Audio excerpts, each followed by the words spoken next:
Hey, what is up guys? Welcome back to another video.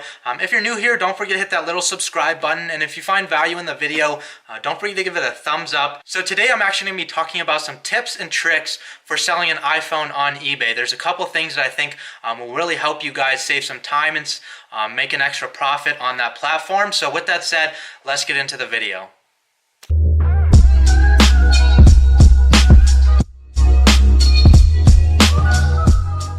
So one thing that you guys might not think about a lot, but it's pretty important, and I've talked about this when putting wanted ads out there, but the time you place an item, or rather an iPhone, on the eBay platform really does make a difference, specifically for auction pricing. For fixed pricing, I typically do 3 or 7 days, but for auction, again, as you guys know, I typically only do 3 days. The time that I actually will post an auction ad really makes a difference in how the ad will respond. So in terms of timing, you have to think about it logically. What time would you typically go on the eBay platform? If it's a weekday, you're probably going to go on maybe in the morning, during lunchtime, or like after work. But if it's a weekend, maybe in the morning, again, like maybe Sundays, like midday or something like that. But you really have to think, depending on the day of the week, when's the best time to post an auction for an iPhone. And I typically do morning or evening, so typically like 8 a.m. or like 5 p.m. because you have to think about it on the back end. So if the phone is listed and it doesn't sell for 3 days, you want that end period time to be at a time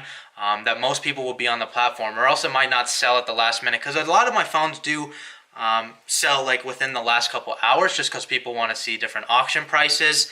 And typically you're not doing buy it now then. But if it is an auction one, I like the end time to be around that morning or night. So with that said, you have to post around like 8 or 5 p.m. And that's just a tip for you guys that I think will be very valuable. Again, if it's fixed price, don't worry about it. I typically still will do the 8 and 5 p.m. because I want to look at the back end, but most of my phones will sell within the first couple hours. The second point is, if you're new to the eBay platform, and obviously this doesn't apply to just those that are new, but I mean, I do this trick myself. But if you're listing a phone on eBay, again, if you type in like the exact keywords of the phone, so let's say an iPhone 7 Plus, 128 gigabyte, AT&T unlocked. So I'll put that in the keyword search, and then I'll click the sold listings to see what they've sold, and I'll look at ones that are exact same color, exact same specs, everything, see what it's sold for. And the one that I find the most similar, I'm going to press sell one like this. This pretty much streamlines the process. It just makes it go a little bit quicker for listing an iPhone on eBay, because it pretty much takes care of the back end. If it's a different color, yeah, you can sell one like this. I would just go in and change the color. Usually all the information is put in already. I know, like, if you guys don't know, but you have to put in like the advanced details, which include like if it's on iOS, the carrier, unlocked or not, the model number, the UPC, stuff like that.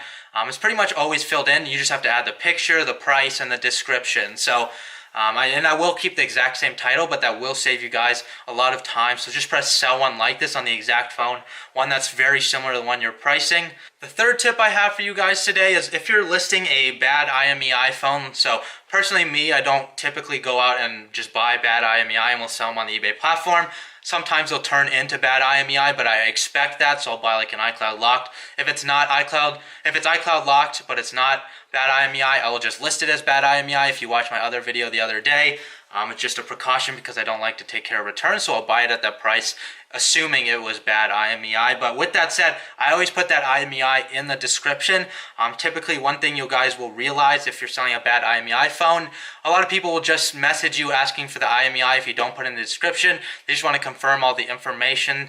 If you don't know the carrier of the phone, they'll probably check it on the back end. It just makes less work for us. And I didn't do this in the beginning, but I used to have like 10-15 messages a day, just an email on the eBay platform, because for people asking for IMEI. And if it's already bad IMEI, there's nothing really can go wrong with the phone, so you might as well put it in the description. Phones that are like just regular used or brand new, I won't put it, because there's people out there that'll take IMEIs and put them on bad phones, and then you just kind of get screwed. So I typically will only put them on the bad IMEI, but it will save you guys a lot of time. And the fourth and final tip that I think will help rank your eBay item a little bit higher when listing is putting more pictures. eBay really takes into consideration how you list an item. So one of the most important parts is actually the pictures, because that's validating the actual phone, seeing everything on it. And again, if something goes wrong, they can always go back to those pictures, and you want to have them as detailed as possible. I'm going to make a video on that sometimes this week, how I will actually take my pictures for eBay. Similar to how I would post them on OfferUp and any of those local platforms if I do decide to sell the phone locally. But I typically list 6 or more pictures. eBay recognizes that. They will preference your ad for the actual phone, and you probably will sell a lot better. Just from a buyer perspective, you have to think about it. If you're on the other end looking for a phone, you want to see every nick, every crack.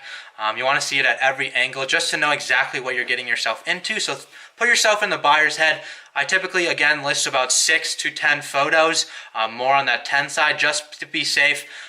It'll only help your listing and it'll help it sell faster. But that's about it for today, guys. This is a pretty quick video, but these 4 tips, I'll go over them again. Just press sell one like this if you're looking to sell a phone real fast. Second one, just times to post. I typically do all my postings at 8 a.m. around 5 p.m. and they can vary within an hour or two. It doesn't really matter, but those are the times I'd recommend you guys give it a try if you're selling some phones on the eBay platform. Third, I always put the IMEI of bad IMEI phones in the description just to save myself from sending 10 to 20 emails a day just to people that are prospective buyers. And the last one, I typically do 6 to 10 photos. It'll rank your phone a little bit higher, and eBay will recognize that, get you on the road to that top seller badge, and just create a better experience for any buyer that's coming to your listing. So with that said, I hope you guys enjoyed the video. Don't forget to give it a thumbs up if you enjoyed. Again, if you're new here, don't forget that little subscribe button.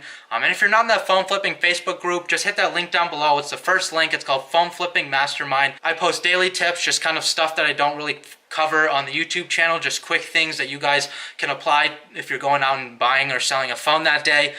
Just an extra way for you guys to learn a little bit faster about the phone flipping industry, and therefore you guys can save a little bit more money so you don't get scammed. So with that said, I hope you guys have a great day, and I'll see you tomorrow in the next video.